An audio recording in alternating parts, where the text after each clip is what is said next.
Hello. It's September. It's National Nutrition Month.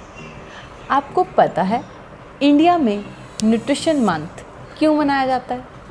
ताकि हम dietitians ये मेक श्योर करें कि हम health, nutrition, balance diet, lifestyle changes के बारे में अपने आसपास वालों को अवेयर कराएं ताकि everybody around us is in a state of good health.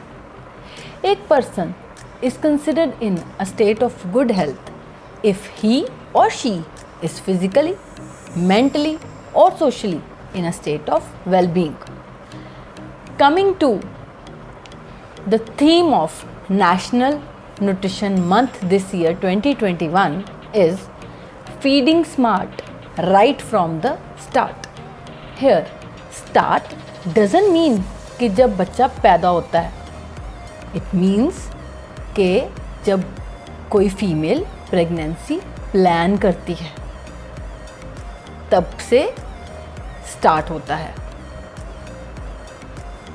बच्चे को जो जन्म देने वाली माँ है अगर वो हेल्दी है, अच्छी खुराक ले रही है तो बेबी हेल्दी पैदा होगा. बच्चे की लाइफ के first 1000 days are very important and crucial. That is in the mother's womb and first 2 years of his life. ये नींव है उसके फ्यूचर लाइफ की. जो बच्चा अपनी लाइफ के पहले 1000 दिन अच्छी न्यूट्रिशन लेता है या कहें कि जिस बच्चे को अच्छी न्यूट्रिशन मिलती है उसका फ्यूचर काफ़ी हद तक इस चीज़ से प्रेडिक्ट किया जा सकता है कि फ्यूचर में उसको कार्डियोवास्कुलर डिजीज़, मेटाबॉलिक डिजीज़ ये काफ़ी हद तक कम होती हैं जिनकी अच्छी nutrition. Right from the start की बात करें तो बच्चे का first meal of his life should be the breast milk. The first milk जिसे कोलोस्ट्रम भी कहते हैं ये बेहद ही इम्पॉर्टेंट है क्योंकि इसमें एंटीबॉडीज़ होते हैं जो बच्चे को इन्फेक्शंस और इन्फ्लेमेशन से बचाते हैं. It is packed with nutrition.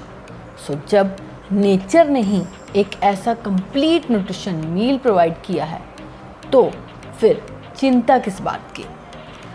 आजकल की मदर्स क्या करती हैं, डे 1 से ही बच्चे को पैक्ड फूड्स यानी फॉर्मूला मिल्क पे फीड कराती हैं जो कि शुगर्स, प्रिजर्वेटिव्स, एडिटिव्स से भरे होते हैं. तो क्या बच्चों को फॉर्मूला फीड करानी चाहिए? The answer is a big no unless there is a serious condition जहाँ पे mother is not able to feed the child only, then it can be considered. But अगर फीमेल हेल्दी है, capable है तो breast milk जो एक ideal मील है बच्चे के लिए. इसमें भी मदर्स न्यूट्रिशन और diet plays a very important role. The one who ate healthy during pregnancy period उनका मिल्क प्रोडक्शन भी एडिक्वेट होगा और the child born will also be healthy. After delivery also जो फर्स्ट 6 months हैं बच्चे को only breast milk ही देना चाहिए. उसके लिए अगर माँ की न्यूट्रिशन एडिक्वेट नहीं है तो मिल्क प्रोडक्शन घटेगा. अगर वो अनहेल्दी फूड खा रही है तो बच्चे को एडिक्वेट न्यूट्रिशन नहीं मिलेगा और उसकी इम्यूनिटी स्ट्रॉन्ग नहीं होगी, वो जल्दी जल्दी बीमार पड़ेगा. Healthy diet here means proper meals क्योंकि आजकल की जो माएँ हैं वो शुरू से ही डाइटिंग का ख्याल लेके मन में चलती हैं और ब्रेस्ट फीड को ये भूल जाती हैं कि उनको बच्चे को ब्रेस्ट फीड भी देना है, उसमें कोई कमी नहीं आनी चाहिए, तो वो शुरू से ही डाइटिंग स्टार्ट कर देती हैं. तो प्रॉपर मील्स लें, डाइटिंग का ख्याल छोड़ दें, फ्रूट्स एंड वेजिटेबल्स की सर्विंग, मिल्क और मिल्क प्रोडक्ट्स सब बैलेंस्ड हो. अब हम बात करेंगे 3rd स्टेज की. फर्स्ट स्टेज थी जब बच्चा मदर के वूम में होता है. 2nd स्टेज है पहले के 6 महीने. नेक्स्ट स्टेज इज़ आफ्टर 6 महीने यानी कि जब बच्चे को हम सेमी सॉलिड फूड खिलाना शुरू करते हैं, उसकी वीनिंग स्टार्ट करते हैं. सबसे फोरमोस्ट और इम्पॉर्टेंट पॉइंट, मेक श्योर कि आप बच्चे को पैकेज फूड्स बिल्कुल ही ना दें. जैसे कोई बॉक्स पैक सीरियल, पाउडर्स, उसकी जगह घर की बनी हुई खिचड़ी जिसे आप अच्छे से ग्राइंड करके दे सकते हो. वेजिटेबल का सूप, वेजिटेबल की प्योरी, स्ट्यूड एप्पल्स, मैश्ड बनाना, बॉइल्ड पोटैटो, दलिया, सूजी की खीर, रागी का शीरा, एग वाइट्स, ये सारी चीज़ें आप उसकी डाइट में इंक्लूड कर सकते हो. मेक श्योर आप राइट न्यूट्रिशन इसी स्टेज से ही देना शुरू कर दें ताकि बच्चे के जो टेस्ट हैं वो शुरू से ही फ्रूट्स, वेजिटेबल, सीरियल, मिलेट्स, इन सब के लिए डेवलप हो जाए। Coming to next stage, that is childhood. ये और एक क्रिटिकल स्टेज हो जाती है इन द सेंस कि बच्चे को चीज़ें की जो है ना थोड़ी थोड़ी समझ आने लगती है। वो दूसरे बच्चे को देख के इन्फ्लुएंस बड़ी जल्दी हो जाते हैं। कोई बच्चे लगातार जंक फूड खा रहे होते हैं, ये बिना जाने कि जंक फूड का उनका बॉडी को क्या नुकसान हो रहा है। यहाँ पे पेरेंट्स का अपने बच्चों को राइट न्यूट्रिशन के बारे में गाइड करना बेहद इम्पॉर्टेंट है, उनकी हेल्थ के लिए, वेलबींग के लिए। ऐसा नहीं है कि हम बच्चों को फास्ट फूड बिल्कुल ही ना दें, but moderation is the key. Like once in 10 days या 15 दिन में एक बार उनकी डाइट में 2 सर्विंग ऑफ फ्रूट्स, 2 से 3 serving of vegetables, 3 proper meals with dairy intake, ये सब एक प्रॉपर मील की तरह होना चाहिए। मेक श्योर आप उनका प्रोटीन इनटेक हाई रखें, क्योंकि अभी भी ग्रोइंग स्टेज में है बच्चा, brain is still developing. Unhealthy तले हुए चिप्स, चॉकलेट स्नैक टाइम पे उनको देना, उसके बदले उनको नट्स और सीड्स, मखाने, गुड़ चना, ये सारी चीज़ें दें। फ्रूट दे सकते हो, एग्स दे सकते हो। खाने में वैरायटी ऑफ फूड्स दे, ताकि सारे फ्रूट ग्रुप्स और न्यूट्रिएंट्स कवर हो डाइट में। फोर्सिबली बच्चे को कभी भी कुछ ना खिलाएं। अगर बच्चा किसी भी फूड की तरफ लाइकिंग शो नहीं कर रहा, तो कुछ दिन के बाद उसे दूसरे तरीके से उसकी डाइट में शामिल करें। जैसे अगर बच्चा रागी की रोटी नहीं खा रहा, नहीं लाइक कर रहा, तो उसको रागी की टिक्की, रागी की इडली, रागी का चिल्ला, लड्डू, ऐसा कुछ बना के उनको दे सकते हैं, ताकि जो उन्हें स्वाद भी लगे और इजीली वो खा लें। बच्चों की डाइट में कलरफुल फ्रूट्स और वेजिटेबल्स इंक्लूड करें। कोई भी फ्रूट्स और वेजिटेबल्स को रिस्ट्रिक्ट ना करें, अनलेस कोई बच्चा किसी चीज़ को लेके एलर्जिक ना हो।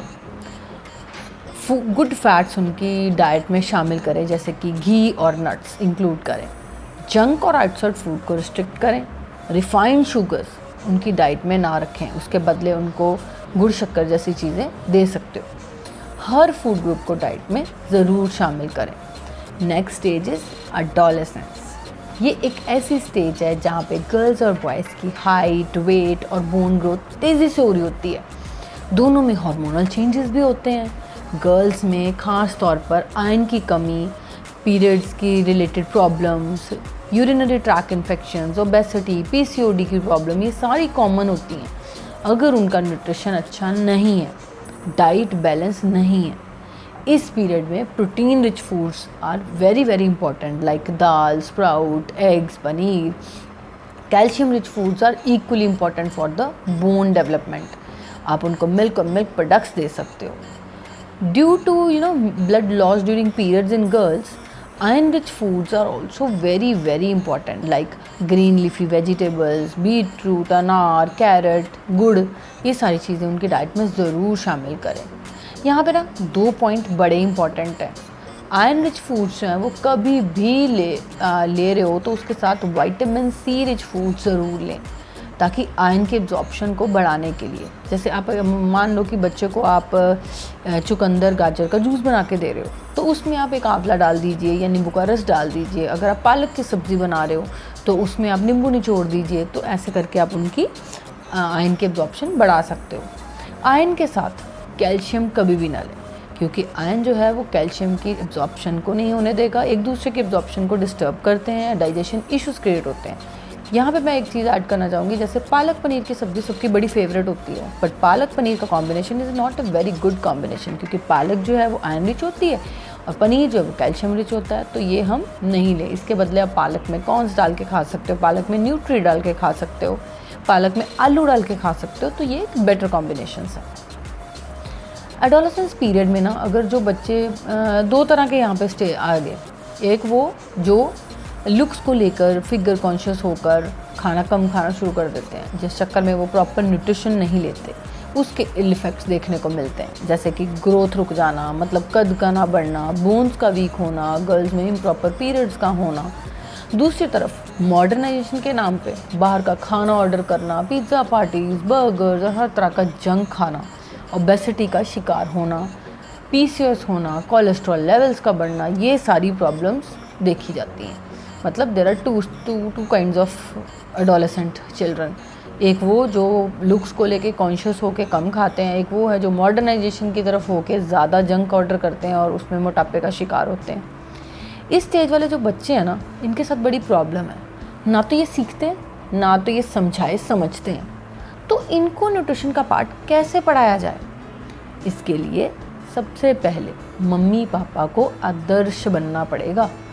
उन्हें हेल्दी खाने के बेनिफिट्स के बारे में बताएं और सबसे इम्पॉर्टेंट हेल्दी ईटिंग की उनको आदतें प्रैक्टिस पहले खुद करें ताकि उनको आदत डल सके। कोशिश करें उन्हें खाना फैमिली के साथ खाने की आदत डालें। बच्चे को जंक से होने वाले नुकसान के बारे में बताएं। हेल्दी स्वैप्स करें, जैसे कि नॉर्मल रोटी सब्ज़ी की जगह रैप बना दिया, मिल्क की जगह पे मिल्क शेक बना दिया, नॉर्मल सैलड की जगह पे उनको वेजिटेबल की टिक्की बना दी या सूप बना दिया, जो वो चीज़ें लाइक करें।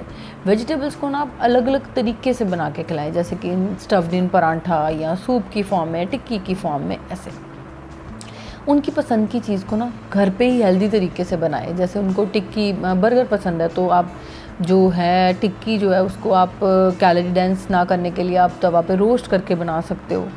सो देयर आर मैनी वेज। आप सबसे इम्पॉर्टेंट वेजिटेबल की टिक्की बना सकते हो, जैसे पनीर टिक्की या जो मटर की टिक्की, बीटरूट की टिक्की, ऐसे करके उसकी न्यूट्रिशन वैल्यू आप बढ़ा सकते हो। मैगी बना रहे हैं तो मैगी में आप खूब सारी सब्जियां डाल के उसकी वैल्यू को थोड़ा बढ़ा सकते हैं। जो उसकी न्यूट्रिशन वैल्यू ऐसा कुछ नहीं है तो एटलीस्ट जो सब्ज़ी डलती है उसमें फाइबर इंटेक बढ़ जाएगा तो वो नुकसान थोड़ा कम करता है। So there are many ways of giving them proper nutrition. Next stage is adulthood. इस स्टेज में क्या है कि जो अडल्ट को पता भी सब होता है, बट कहीं ना कहीं जॉब, फैमिली, बिजनेस की रिस्पॉन्सिबिलिटी के चक्कर में हेल्थ बैक सीट ले लेती है। किसी की सिटिंग आवर्स बहुत हैं जॉब की वजह से और बनाने का टाइम नहीं है, जो पड़ा है बस उठाकर खा लेते हैं। अनहेल्दी स्नैकिंग करते हैं, नॉर्मल दाल रोटी सब्ज़ी भी खा रहे हैं, तो there is no fix time, nothing, जिस वजह से एंडलेस हेल्थ इश्यूज होते जा रहे हैं। So here there are two points which are important to understand. Either one is overeating or one is eating healthy but there is no physical movement. Both are equally bad for health. So one should eat mindfully and move every few hours. ये make sure करें कि आप कम से कम 3 से 4 दिन का workout हफ्ते में ज़रूर करें। Next stage comes the golden years of life, the old age. In this stage, calorie requirement घट जाती है, जो हम बड़े रियलाइज़ नहीं करते और पहले की तरह ही खाते रहते हैं, जिससे हेल्थ इश्यूज़ होने लगते हैं। क्योंकि डाइजेस्टिव सिस्टम उतना एक्टिव नहीं रहता, फिज़िकल एक्टिविटी भी कहीं ना कहीं कम हो जाती है, घुटनों की प्रॉब्लम की वजह से, बैक प्रॉब्लम की वजह से, बोन्स वीक होने की वजह से, एनर्जी लेवल्स डिप होने की वजह से। तो ओल्ड एज में iron rich food, calcium rich food, proteins in good amount होना चाहिए डाइट में, और खाना हमेशा सॉफ्ट और इजीली डाइजेस्टिबल ही हो। सो अगर राइट फ्रॉम द स्टार्ट कोई भी पर्सन हेल्दी खाता है, अच्छी न्यूट्रिशन लेता है, सारे फूड ग्रुप्स इंक्लूड करता है, एक बैलेंस डाइट लेता है, तो ऐसे बंदे को कभी भी किसी चीज़ के लिए सप्लीमेंट्स लेने की ज़रूरत नहीं पड़ेगी। वो जल्दी बीमार नहीं होगा, उसकी इम्यूनिटी स्ट्रॉन्ग होगी। So it is very very important to take care of nutrition from the very start till the golden years of life. I hope आप सबको ये वीडियो अच्छी लगी हो, और अगर अच्छी लगे तो इसे लाइक और शेयर करना ना भूलें। Stay fit, healthy and happy.